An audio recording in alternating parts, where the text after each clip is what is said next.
ana dongeng ende-ende si penunggal paten ana panunggul padha asane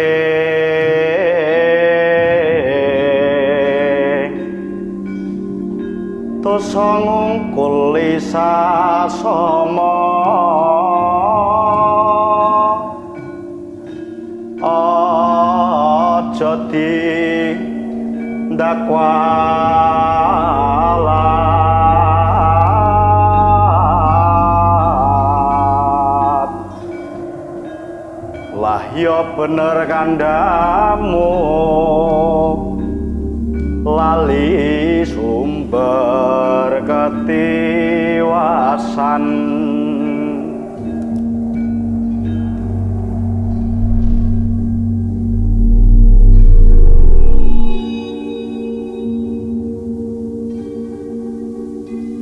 Assalamualaikum warahmatullahi wabarakatuh. Kembali lagi di Lentera Malam dan kita masih ada di edisi spesial Yogyakarta. Dan malam ini kita kedatangan narasumber yang sangat spesial nih karena kita jarang banget menemukan narasumber seperti ini. Karena dia pemuda yang berprofesi sebagai seorang dalang. Seperti yang kita tahu di era sekarang ini sangat sulit sekali untuk menemui anak-anak muda yang menggandrungi profesi sebagai seorang dalang. Dan malam ini udah hadir di sebelah gua ada Mas Gilang. Mas Gilang, apa kabar Mas Gilang? Alhamdulillah, baik Mas. Wah, saya segan jadinya nih. Udah umur segini nggak terlalu ngerti tentang pewayangan nih. Nah, Mas Gilang ini mungkin teman-teman banyak yang bertanya-tanya nih. Mas Gilang itu umurnya berapa sekarang, Mas? OTW 23. OTW 23, berarti 22 ke 23. Ya. Dan kenapa nih Mas Gilang ini memilih profesi atau mungkin hobi sebagai seorang dalang nih, Mas? Dulu tuh sebenarnya ya ikut hobinya Bapak juga, suka gambar wayang, tuh suka nonton wayang sama suka ngapresiasi pagelaran wayang. Terus sering diajak Bapak juga nonton wayang juga. Terus hingga pada akhirnya pernah belajar untuk gambar wayang. Awalnya tuh dulu bukan dalangnya langsung, Mas. Oke. Tapi gambar wayang, terus akhirnya pas gambar wayang tuh ternyata semua tokoh wayang tuh ada perbedaannya masing-masing secara fisik. Oke. Terus akhirnya berusaha untuk mengenali tokoh wayang, perbedaannya, karakter, dan lain-lain. Hingga pada akhirnya kelas 2 SMP baru masuk sanggar diajak temen. Gitu sih. Kelas 2 SMP masuk sanggar. Tapi menggiatinya mulai dari umur berapa tuh? Menggiatinya mulai dari gambar-gambar tuh sukanya dari umur berapa kira-kira? itu dulu TK, Mas. Dari TK. TK. Tapi masih jelek gambarannya dulu. Iya, paham sih, biasanya gambarnya gunung. Iya. Ini, mungkin kalau Mas Gilang kan pasti wayang ya. Pasti bentuknya ada yang agak aneh tuh ya. Iya. Nah, kalau untuk Bapak sendiri itu kan suka wayang ya, tapi dalang juga nggak Bapak? Bapak bukan dalang sih. Oke. Cuma tahu cerita wayang, terus apa aja yang dibahas dalam pewayangan, terus pakem wayang antara Jogja, Solo, seluk-beluk tentang wayang gitu, agak paham Bapak. Oke, berarti dia penikmat wayang yang cukup ngulik juga lah tentang wayang itu. Iya. Walaupun nggak jadi sebagai seorang dalang. Betul. Iya, iya. Nah, Mas Gilang ini tinggal di daerah Gunung Kidul. Gunung Kidul, Yogyakarta ya? Ya, selatan Jogja. Ya, di situ di komunitas di Gunung Kidul itu banyak juga nggak sih yang muda-muda main dalang, Mas? Ada, Mas. Komunitasnya tuh namanya Gundala, Gunung Kidul Dalang Muda. Itu berapa orang kira-kira, Mas? Lebih dari 30 orang sih. Jadi ya kayak pemuda-pemuda yang ikut dalam pedalangan. Kan kalau di Jogja, di Indonesia kan ada Pepadi. Pepadi itu Persatuan Pedalangan Indonesia. Tapi kalau di Gunung Kidul tuh untuk pemudanya sendiri juga ada paguyubannya, namanya Gundala itu, Gunung Kidul Dalang Muda. Oke, sekitar 30 orang ada di dalamnya. Dan itu kegiatannya biasanya apa aja, Mas? Kegiatannya biasanya latihan rutin, paling enggak 1 bulan 2 kali. Soalnya kan kegiatannya juga orang-orangnya udah punya kegiatan masing-masing. Udah ada yang kuliah, udah ada yang berkeluarga, udah ada yang bekerja juga. Oke. Dan umurnya rata-rata sekitar di bawah 30? Di bawah 30. Rata-rata di bawah 30 ya? Iya. Ada pembinanya nggak sih, Mas, kalau kayak gitu, Mas? Pembina ada, pasti. Ya 3 orang yang paling menonjol di Gundala tuh ya kayak Mas Gilang, tapi bukan Gilang saya. Oke. Mas Gilang, terus Mas Juang sama Mas Hening. Oke. Iya, iya, iya. Dan info buat kalian kalau Mas Gilang ini juga aktif di TikTok ya Mas ya? Ya, Itu TikTok isinya kontennya apa aja nih? Yang pengen Mas sampaikan ke penonton tuh sebenarnya apa sih dari konten TikTok itu? dari konten TikTok tuh sebenarnya tahun kemarin Mas, belum ada 1 tahun sih. Oke. Tepatnya 1 tahun tuh besok Agustus. Iya. Nah, dulu tuh sebenarnya pengen buat konten TikTok, pengen apa ya, lebih aktif ke sosial media, pengen kenalin wayang, yang notabene kalau wayang kan menggunakan bahasa yang mungkin kalau secara umum orang Jawa sendiri bahasanya agak sulit dimengerti, soalnya sering menggunakan bahasa Krama Inggil sama Krama Madya. Iya. Yang itu mungkin agak kurang familiar digunakan untuk masyarakat umum. Nggak, pada akhirnya pengen punya inovasi nih, buat konten TikTok yang di dalamnya tuh menjelaskan tentang wayang, tokoh, cerita, dan seluk-beluk tentang pedalangan sama pewayangan, tapi dengan bahasa yang lebih komunikatif lah, bisa diterima di semua kalangan gitu. Oke, ya, ya. Berarti ini idenya Mas Gilang cukup brilian banget nih. Ibaratnya kita memperkenalkan wayang kepada masyarakat yang saat ini mungkin udah kurang familiar dengan wayang ya. Dan mau nggak mau ya memang harus media sosial yang bisa jadi senjatanya. TikTok salah satunya yang terbaik ya. Betul. Nah, Mas Gilang nih, masih banyak banget nih yang pengen aku tanyain ke Mas Gilang tentang dunia perdalangan dan perwayangan. Cuma nanti mungkin bakal kita bahas lagi setelah Mas Gilang cerita. Karena Mas Gilang malam ini bakal share pengalamannya yang berkaitan sama dunia mistis dan profesinya. Jadi setelah cerita Mas Gilang itu, nanti kita bakal ngobrol-ngobrol lagi tentang wayang. Jadi jangan di-close nanti ya. Nah, Mas Gilang, untuk malam ini kira-kira yang bakal Mas Gilang ceritain itu cerita tentang apa nih, Mas? Cerita pengalaman mistis dulu pas lomba festival pedalangan sih Mas. Oke, itu Jadi di mana tuh, Mas? itu kemarin di Taman Budaya Gunung Kidul. Oke. Tahun 2021, belum lama juga sih. Nah, jadi ceritanya ya ada beberapa penampakan pas pentas yang ada kaitannya tentang lakon yang saya bawakan pas pentas juga. Oke. Ada kaitannya sama cerita yang dibawakan berarti? Oke, sebelum masuk ke ceritanya, buat kalian yang pengen jadi narasumber seperti Mas Gilang dan teman-teman lainnya, kalian bisa langsung aja DM ke Instagram Lentera Malam, itu ada di lenteramalam.id, nanti bakal diarahin sama adminnya Lentera Malam. Oke, Mas Gilang udah siap nih buat cerita malam ini nih? Siap. Oke, gak usah lama-lama lagi, sebelum kalian dengar ceritanya, kalian tonton dulu intronya.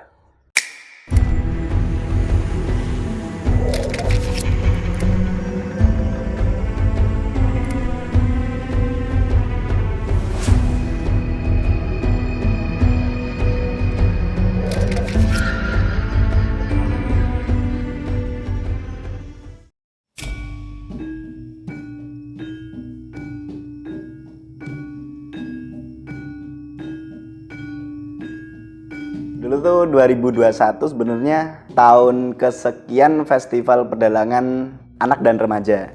Dan alhamdulillahnya saya kan yang maju untuk jadi duta atau perwakilan dari Kapanewon saya. Kalau Kapanewon tuh kalau di Jogja pengganti untuk kecamatan. Nggih. Terus sebelum penentuan judul lakon yang akan saya bawakan untuk lombanya itu, sebenarnya udah konsultasi sama guru saya. Kira-kira mau membawakan lakon apa yang akan dibawakan untuk festival besok.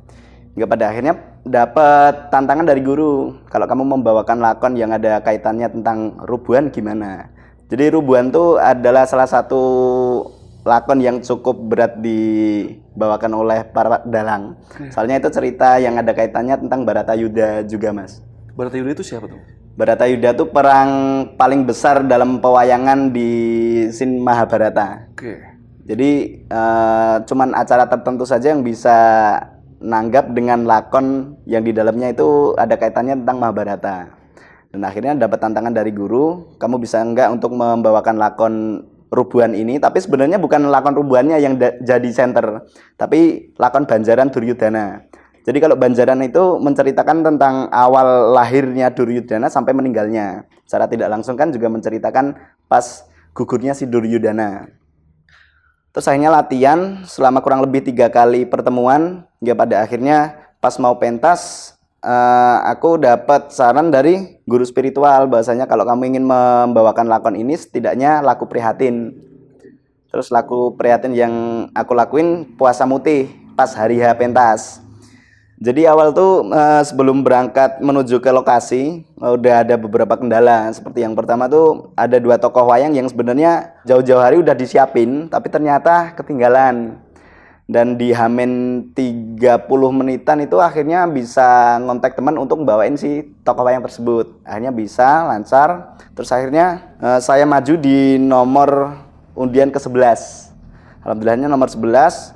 Pas naik ke panggung ya seperti biasa membaca doa, terus memantapkan hati untuk membawakan lakon ini, semoga diberikan kelancaran. Di tengah-tengah lakon memang terbawa suasana, Mas. Maksudnya diberikan doa dari guru spiritual bahwasanya kalau kamu ingin membawakan salah satu lakon ini, baca doa ini lalu hentakan kaki ke bumi sebanyak 3 kali. Gitu kalau orang Jawa bilang katanya, biar diberikan diberikan permisi, diberikan palilah. Oke. Sama yang menunggu tempat katanya gitu. Terus menjalankan lakon dengan alhamdulillahnya lancar. Di beberapa adegan kan ada adegan yang cukup dramatis, kayak pas meninggalnya Adipati Karna, terus dilanjutkan pas meninggalnya Duryudana. Nah, pas meninggalnya Duryudana itu sepersekian detik kan biasanya saya melihat di sisi kanan. Soalnya pas lomba itu kan diwaktuin juga. Terus tanda ketika waktu sudah selesai, jadi pementasan itu berjalan selama 25 menit. Dan waktu itu ditandain dengan di sudut sebelah kanan tuh ada lampu 3 biji. Warnanya hijau, kuning, sama merah. Kalau hijau itu waktunya masih aman, kalau kuning tinggal 5 menit, kalau yang merah itu tinggal 1 menit. Nah, ketika mau matinya tokoh Duryudana, itu aku sempat nengok di sebelah kanan untuk melihat si lampu. Dan di sebelah kananku kan ada 4 sindenku. Ada 4 sinden yang sedang berjejer. Dan di paling ujung sana dekat lampu tuh ada salah satu sinden yang pas latihan sampai pentas itu nggak pernah nonton beliau. Terus memang kalau di secara fisik dan mukanya itu lebih tua dari sinden-sinden teman-temanku. Kalau sinden-sinden temanku kan mungkin seumuran sama aku, 20 sampai 21 tahun. Tapi kalau yang paling ujung tuh agak tua dengan wajah yang mohon maaf agak pucat gitu. Nah, setelah pementasan ya udahlah, hiraukan aja segala sesuatu yang terjadi di pementasan. Yang penting aku fokus sama lakon yang aku bawain. Berjalan dengan lancar hingga pada akhirnya pulang ke rumah.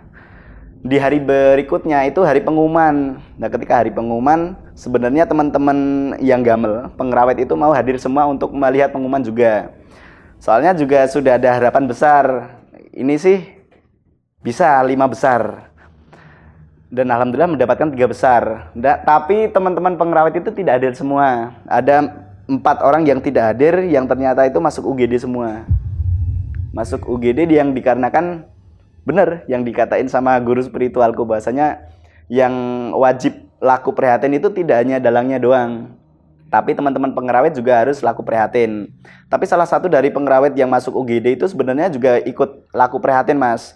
Tapi kata beliau, dia tuh jadi pengendang kemarin, dia juga laku prihatin tapi dalam keadaan dia kurang suci. Jadi sebelum melakukan puasa mutih itu dia belum mandi wajib gitu. Terus ada yang masuk UGD selama 3 hari, yang paling parah tuh sampai seminggu. Tapi juga ada riwayat asma sama asam lambung juga.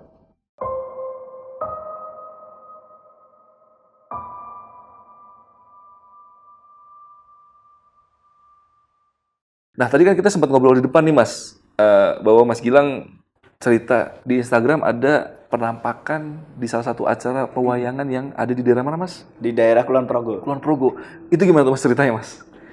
Jadi aku kan jarang, Mas, dulu nonton wayang sampai daerah yang itu jujur jauh banget. Justru kalau dari daerahku sendiri bisa lebih dari 2 jam. Soalnya kan Kulon Progo. Saya kan dari daerah yang paling timur ke daerah yang paling barat. Tapi yang jadi semangat kan itu dalang idolaku, almarhum Pak Seno Nugroho. Nah, di acara itu sebenarnya berjalan dengan lancar, pementasan dan lain-lainnya. Tapi itu di acara, kalau nggak salah dulu tuh hari ulang tahun paguyuban fans clubnya beliau. Di acara itu berjalan dengan lancar. Terus saya pulang tuh tidak sampai pementasan selesai. Soalnya besok hari berikutnya kan sekolah. Hanya pulang. Di hari berikutnya ada postingan di salah satu pengrawitnya beliau, salah satu penggamalnya beliau, itu memposting foto yang mengarah ke panggung tapi tertutupi salah satu sosok, dan sosoknya itu gede besar yang monyet hitam gitu loh Mas. Oke. Tuh. Tapi ya juga masih jadi simpang siur apakah itu benar-benar penampakan sosok tersebut, apa cuma kayak odds atau orang liwat yang Iya, mungkin kalau iya. ke foto agak blur gitu. Oke. Dan itu kan kayak bayangan hitam besar ya. Itu ada kaitannya nggak sama cerita yang dibawain malam itu dengan topik ceritanya gitu? Kira-kira ada nggak gitu di dalam toko itu, di cerita itu? Bukan lebih ke ceritanya sih Mas, tapi tembang yang sedang dilantunin. Tembang yang sedang dilantunin dulu kan itu pepeleng. Oke. Kalau pepeleng itu dalam bahasa Jawa tuh tembangnya lebih menceritakan tentang bahwasanya manusia tuh harus eleng. Eleng itu ingat Ingat ya. kita sebagai manusia hidup di dunia, terus kita itu memiliki Gusti atau Tuhan yang senantiasa memberikan berkah, memberikan hidup hingga mati kepada kita semua. Terus kita juga memiliki kewajiban untuk menjalankan ibadah. Kita juga harus tekun kepada apa yang diperintahkan sama yang dilarang Gusti itu tersebut. Nah, di gending tersebut pas banget ada yang ngefoto, mungkin itu foto pub atau apa nggak tahu. Iya. Terus akhirnya ada penampakan itu yang gede besar itu tadi. Oke, iya.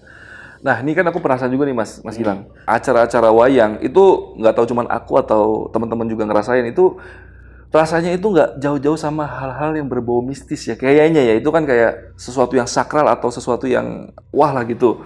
Nah, setiap ada acara-acara pewayangan itu ada nggak sih Mas ritual-ritual yang dilakukan sama para dalang atau para tim yang mau pementasan pada suatu tempat gitu? Ada nggak sih Mas?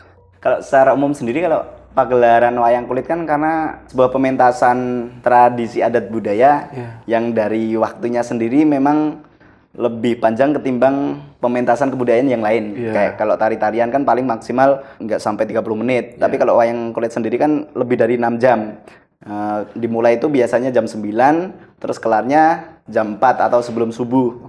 Soalnya kenapa kok wayang kulit itu paling banyak dipentasin pas malam? Soalnya kalau nanti dipentasin pas waktu siang atau pagi takutnya nanti nubruk jam-jam sholat, jam-jam ibadah gitu. Makanya dipentasin pas malam. Kalau yang berkaitan tentang pementasan wayang kulit itu ada ritualnya atau tidak? Mungkin ini beberapa contoh yang pernah saya dengar dan saya mungkin juga pernah melakukannya juga. Kalau saya sendiri sih lebih mikirnya ke logis ya Mas. Logisnya tuh kayak dalang ketika mau mementaskan salah satu lakon atau cerita yang mungkin ada kaitannya tentang dalang tuh harus totalitas. Dalang tuh ketika membawakan lakon ini harus dramatis, benar-benar dramatis. Kalau seumpama nggak dramatis, berarti gagal nih untuk membawakan lakon ini. Terus ya kalau secara umum orang Jawa tuh melakukan puasa-puasa yang memang bukan disunahkan di agama Islam, tapi dilakukan biar hatinya itu tertata, biar hatinya menep dan hatinya legowo. Seperti halnya puasa muteh. Puasa muteh kan memakan makanan yang memang tidak memiliki rasa. Kayak makan nasi putih doang sama air putih, tidak menggunakan garam, sambal, terus gula dan lain-lain. Secara otomatis kan kayak kita ketika hidup terus nggak ada rasanya gitu kan untuk berhari-hari. Terus nanti ketika di suatu ketika kita makan makanan yang mungkin diberi garam sedikit, itu kan akan kerasa banget. Iya, betul. Nah, secara umum atau secara khususnya nanti kalau seumpama kita kan awalnya mungkin tidak bisa merasakan kehadiran mereka, tapi setelah melakukan puasa mutih itu kita agak bisa untuk merasakan kehadiran mereka. Kita mungkin bisa sedikit agak peka untuk mencium, mendengar atau mungkin melihat dan berkomunikasi juga. Nah, tapi kalau saya sendiri untuk melogiskan ritual tersebut mungkin untuk menata hati aja sih, menata hati supaya tidak terlalu gerusa-gerusu, biar tidak terlalu ingin menyelesaikan lakon dengan waktu yang singkat. Jadi memang bebannya lebih ke bagaimana si dalang bisa membawakan lakon itu dengan maksimal. Dan kalau di pagelaran wayang kan seringkali ada sajen Mas. Mungkin Gimana tuh, Mas? ada beberapa orang yang berpikiran bahasanya, pagelaran wayang kulit kok pakai sajen? Apa guna sajen? Apakah ini untuk memberi makan jin-jin yang ada di tempat tersebut agar bisa memberikan kita waktu dan tempat untuk mementaskan lakon ini? Sebenarnya enggak sih. Karena sajen sendiri kan dari kata sajian, atau kita menyajikan semua hasil bumi dari desa tersebut seperti penggambaran kita untuk mengaturkan rasa syukur kita kepada Tuhan Yang Maha Kuasa. dan puncaknya kan wayang kulit. Dan sajen itu sebenarnya kalau udah selesai ya nanti bisa dinikmati oleh warga setempat. Kan itu cuma seperti halnya kita menyajikan sajen itu kan hanya untuk pas pagelaran wayang kulit. Tapi nanti kalau sudah selesai pas didongani, sudah selesai didoain itu nanti bisa dinikmati oleh warga setempat juga. Oke. Gitu. Ya. Berarti sajennya emang bukan persembahan untuk jin ya? Betul. Iya, iya. Karena bisa dinikmatin juga sama warga yang datang ke acara tersebut. Ya, ya, ya.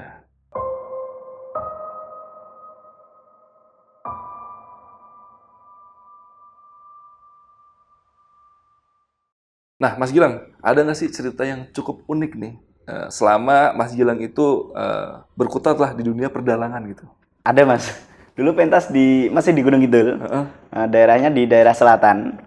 Dulu pentas tuh di acara ya sama bersih desa di salah satu desa di daerah di Gunung Kidul. Bisa dikatakan kalau ini jadi cerita sih namanya Surat Cinta Goib. Oke, oke. Soalnya dulu pentas di salah satu desa tersebut. Terus pas adegan limbuan atau paling banyak tuh adegan nanti akan ada tembang-tembang yang diberikan untuk para warga masyarakat untuk menghibur dan lain-lain. Itu ada salah satu, kalau zaman dulu kan pas wayangan itu ada amplop yang ditulisin, Pak Dalang, nama saya ini, saya ingin request tembang ini. Terus di amplop nanti ada uangnya. Uangnya kan biasanya untuk dalangnya. Kalau enggak untuk sinden yang nanti menyanyikan tembang tersebut. Nah ternyata di pementasan tersebut ada salah satu amplop yang ada namanya Bapak ini request tembang pepeleng, bukan pepeleng, tembang Jenang Gulo yang sekarang lagi happening juga. Jenang Gulo itu untuk istri saya yang tercinta, dan di dalam amplopnya itu ada uang 50.000 untuk saya. Terus saya aturkan bahasanya ini ada amplop dari Bapak ini request tembang Jenang Gulo untuk istri tercinta. Nah pada para warga tuh geger Mas, geger tuh, dan saya juga bingung kenapa para warga itu geger. Terus akhirnya ketua panitianya itu menyetop saya terlebih dahulu, terus mengaturkan bahasanya bapak tersebut ternyata sudah meninggal 5 tahun yang lalu. Terus marilah kita semua yang menyaksikan pagelaran wayang pada kesempatan malam hari ini mengirimkan doa untuk bapak ini, semoga diberikan tempat yang terbaik di sisi Allah Subhanahu wa taala. Nah, setelah pentas, saya berkunjung ke rumah istri beliau yang ternyata juga kaget dengan kejadian tersebut. Dan pas banget beliau juga tidak nonton pagelaran wayangnya. Tapi sebenarnya rumahnya itu agak dekat dengan balai desa yang digunakan untuk pementasan itu Mas. Terus pas pagi hari saya mengaturkan amplop tersebut, terus ibunya nangis dan kaget. Apakah ini benar-benar tulisan Bapak? Padahal Bapak sudah meninggal 5 tahun yang lalu. Terus akhirnya diselarasin dengan tulisan-tulisan Bapak dulu pas zaman-zaman masih menjabat menjadi duko. Ternyata sama. Sama. Dan saya ya ada merindingnya, terus ada bersyukurnya bisa jadi lantaran beliau almarhum bisa menyampaikan surat cinta gaib itu kepada sang ibu gitu. Karena kalau tulisannya beda itu mungkin prank ya dari warga yang lagi nonton, iseng aja gitu. Saya kan. mikirnya gitu awalnya. Tapi pas di cross check tulisannya sama percis. Gitu. Ya, ada sedihnya, ada terenyuhnya juga. Iya. Itu di daerah mana kejadiannya Mas? Di daerah Tanjung Sari. Tanjung Sari. Ya. Masih Gunung Kidul. Ya. Nah, kita udah mulai ke penghujung cerita nih. Mungkin aku pengen nanya nih sama Mas Gilang nih. Harapan apa sih dari Mas Gilang ataupun teman-teman dalang-dalang muda ini ke depannya untuk dunia perwayangan yang ada di Indonesia itu harapannya apa, Mas? Harapan besarnya, Mas? Kalau harapan saya pribadi dulu ya. Oke. Kalau harapan pribadi sih pengennya memang wayang kulit itu adalah sebuah kebudayaan yang justru itu sudah diakui UNESCO, bahwasanya itu kebudayaan dari Indonesia yang sudah diakui sebagai warisan tak benda dari Indonesia. Tapi kalau untuk saya sendiri mungkin pengen banget para generasi muda itu lebih antusias, lebih apresiasi pada wayang kulit. Karena sebenarnya wayang kulit itu tidak semenyeramkan itu, dan wayang kulit juga tidak sesulit dan sekuno itu. Bahasanya sejarah itu memang ada kaitannya tentang waktu. Tapi kalau bagi saya sendiri, anggapan-anggapan yang sering dilontarkan bahasanya, kenapa sih anak muda seneng wayang padahal wayang itu kan kuno. Loh, justru kalau kita mencintai budaya kita sendiri, harusnya kita bangga daripada kita lebih membanggakan budaya luar yang mungkin notabene lebih beda dengan adat orang Jawa yang asli juga gitu. Iya, iya. Dan kalau harapan umumnya semoga wayang kulit bisa lebih berkembang lagi, bisa terkenal di seluruh dunia, dan tentunya para generasi muda adalah orang-orang yang bisa jadi tameng supaya wayang kulit itu tidak pertama dicuri, dan yang berikutnya bisa terus berkembang sering berjalannya waktu. Dan intinya wayang kulit itu memang memiliki pakem, tapi wayang kulit juga bisa kita kreasikan menurut atau sesuai dengan perkembangan zaman yang namanya seperti modernisasi, inovasi, dan masih banyak lagi gitu. Iya, iya. Dan Mas Gilang ini udah memulai pergerakan tersebut untuk mewujudkan cita-cita dari Mas Gilang sendiri,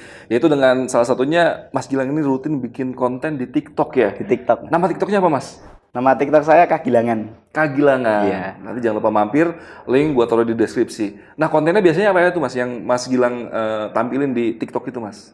Kalau konten di TikTok itu kebanyakan konten penjelasan tentang tokoh wayang, karakter, terus cerita, terus segala sesuatu yang mungkin masyarakat luas atau generasi muda tuh kurang tahu tentang dalang tuh sebenarnya seperti ini loh. Dalang tuh tidak seseram itu loh, dan dalang itu tidak sekaku yang mungkin mereka anggap. Dalang tuh orang yang berwibawa atau seperti apa, tapi dalang tuh seperti halnya manusia biasa yang mungkin dia juga punya misi besar untuk mengenalkan wayang kulit, mempertahankan wayang kulit, juga untuk mengukir wayang kulit supaya dikenal di dunia yang lebih luas, yaitu di luar negeri dan masih banyak lagi. Iya, amin, amin. Dan Mas Gilang juga sama teman-teman punya YouTube channel, dan mungkin kedepannya mungkin bisa aktif lagi, walaupun saat ini masih agak vakum ya. Agak vakum. Dan mungkin teman-teman bisa mampir dulu, di subscribe, nanti ketika Mas Gilang dan teman-teman mulai aktif, bisa menikmati konten-konten dari Mas Gilang. Itu nama YouTube-nya apa tuh, Mas Gilang? Nama YouTube Gilang Hanansyah. Gilang. Sama nama Oke, asli. ya. Nanti pokoknya semuanya gua taruh di kolom deskripsi. Oke, mungkin sebelum kita tutup podcast malam ini, Mas Gilang ada yang mau disampaikan lagi nggak ke penonton Lentera Malam nih, Mas? Yang ini disampaikan mungkin kejawen, tradisi adat, kebudayaan tradisional itu adalah salah satu aset bangsa dan menjadi identitas bangsa kita. Jangan pernah beranggapan bahwasanya budaya, tradisi, adat, dan segala sesuatu yang berhubungan tentang tradisional itu kuno, mistis, horor, wingit, dan seram. Karena semua kebudayaan adalah bentuk dari rasa syukur kita kepada Gusti yang Maha Kuasa. Oke, sekian dari Mas Gilang. Mas Gilang, sekali lagi makasih banget nih. Udah jauh-jauh dari Gunung Kidul, mampir ke kita di penginapan kita di Sleman ya. Tadi berapa jam, Mas, dari sana? 1,5 jam. 1,5 jam. Mas Gilang bawa-bawa wayang. Tujuannya ya untuk bercerita dan juga menyampaikan pesan-pesan yang pengen Mas Gilang sampaikan ke kaula-kaula muda yang mungkin ada juga rasa tertariknya sama dunia pewayangan. Mas Gilang, sekali lagi makasih Mas Gilang. Sami-sami, Mas. Oke. Yaudah, paling podcast malam ini cukup segini aja. Buat kalian yang pengen kenal lebih dekat lagi sama Mas Gilang, nanti bisa mampir ke TikTok-nya ataupun YouTube-nya ataupun Instagram-nya, Mas. Instagram-nya apa, Mas? Instagram sama dengan TikTok Kagilangan. Oke, udah nanti jangan lupa mampir dan juga follow, subscribe juga. Oke, paling malam ini cukup segini aja. Gua Adit dari Lentera Malam dan Mas Gilang izin pamit. Bye.